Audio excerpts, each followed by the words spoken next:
Who can apply for Schengen visa, eligibility क्या है, कौन कौन से डॉक्यूमेंट होने चाहिए आदमी के पास, क्या प्रोफाइल होना चाहिए, अप्लाई करने से पहले पता होना चाहिए, कभी बाद में अप्लाई करो और बीच में रुकना पड़े, या अप्लाई करो रिफ्यूज़ल आए, पैसे और रिकॉर्ड दोनों ख़राब हों। इस वाले वीडियो में इस सवाल का आंसर करने वाला हूँ। जितेंद्र शर्मा नाम है मेरा। मैं लोगों की शेंगेन वीज़ा की डॉक्यूमेंटेशन करता हूँ। अगर मेरे से फ़ाइल रेडी करानी हो कॉन्टैक्ट कर लेना। मेरा जो फ़ोन नंबर है आपको इस वीडियो के कैप्शन में और पिन कमेंट में मिल जाएगा। ये जो ब्यूटीफुल सिटी जहाँ मैं इस टाइम खड़ा हूँ, साइट सीइंग कर रहा हूँ, इसका नाम है पोर्टो। पोर्टुगल का काफ़ी अच्छा सिटी है ऊपर की तरफ।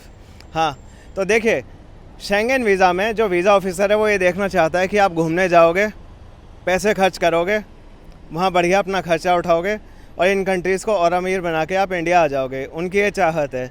वो नहीं चाहते कि आप जाओ और वापस ना लौटो। तो उसके लिए वो ये देखना चाहते हैं कि आप इंडिया में अच्छा कमा लेते हैं। उससे दो काम सिद्ध होंगे। एक तो ये कि आप यूरोप आके खर्चा कर पाओगे क्योंकि अच्छे खासे महंगे हैं ये कंट्रीज़, और दूसरा यहाँ इंडिया में ही अच्छा कमाते होगे तो आपके पास मोटिवेशन बनी रहेगी इंडिया लौटने की। ठीक है, तो आदमी दो तरीक़ों से कमाता है, या तो बिज़नेस से या नौकरी से। पहले बिज़नेस वालों का बताता हूँ। अगर आप बिज़नेस कर रहे हो तो क्या होना चाहिए आपके पास होना चाहिए बिज़नेस का रजिस्ट्रेशन। जीएसटी भी चलेगा, एमएसएमई उद्यम रजिस्ट्रेशन है वो भी चलेगा, या ट्रेड लाइसेंस हो, या शॉप एक्ट, या गुमस्ता, कोई सा भी बेसिकली एक बिज़नेस रजिस्ट्रेशन होना चाहिए।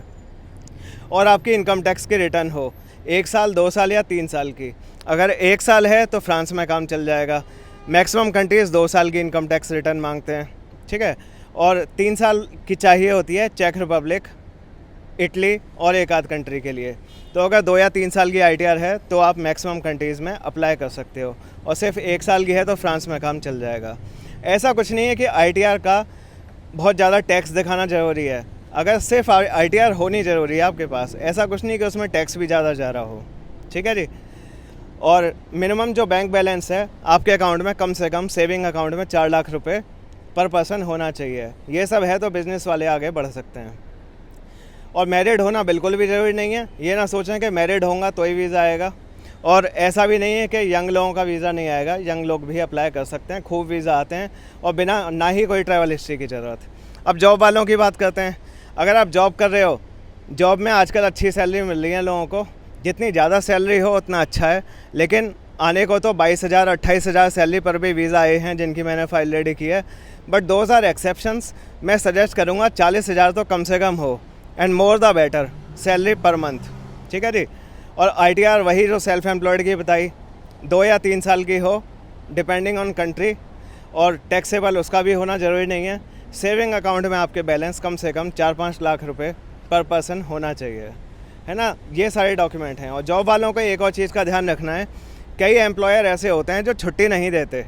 आपको यहाँ पे एनओसी लेना होगा छुट्टियों के लिए, तो इस बात का ध्यान रखना है आपको। अगर आप वीज़ा एप्लीकेशन शुरू करने से पहले देख लेना अपने आसपास वालों से पूछ के, या एचआर से बात करके कि क्या छुट्टी मिल जाएगी, एनओसी दे देंगे। अगर दे देंगे और 4-5 लाख रुपए अकाउंट में है, आईटीआर भी है, सैलरी भी अच्छी है, तो आप आगे बढ़ सकते हो। अब क्या बेरोज़गार लोग, अनएम्प्लॉयड लोग, स्टूडेंट्स, हाउसवाइफ ये अप्लाई कर सकते हैं?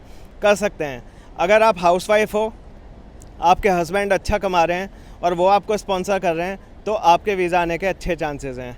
अगर आप स्टूडेंट हो और आप अपने पेरेंट्स के साथ जा रहे हो, और पेरेंट्स में दोनों या कम से कम एक जना अच्छा कमा रहा है, तो भी आपके अच्छे चांसेस होंगे वीज़ा आने के। तो मेनली यही रिक्वायरमेंट है, ये पता करने की कि आगे बढ़ें या ना बढ़ें। जितेंद्र शर्मा नाम है मेरा। शेंगेन वीज़ा डॉक्यूमेंटेशन करता हूँ। फ़ाइल रेडी करानी हो तो कांटेक्ट कर लेना। Thank you.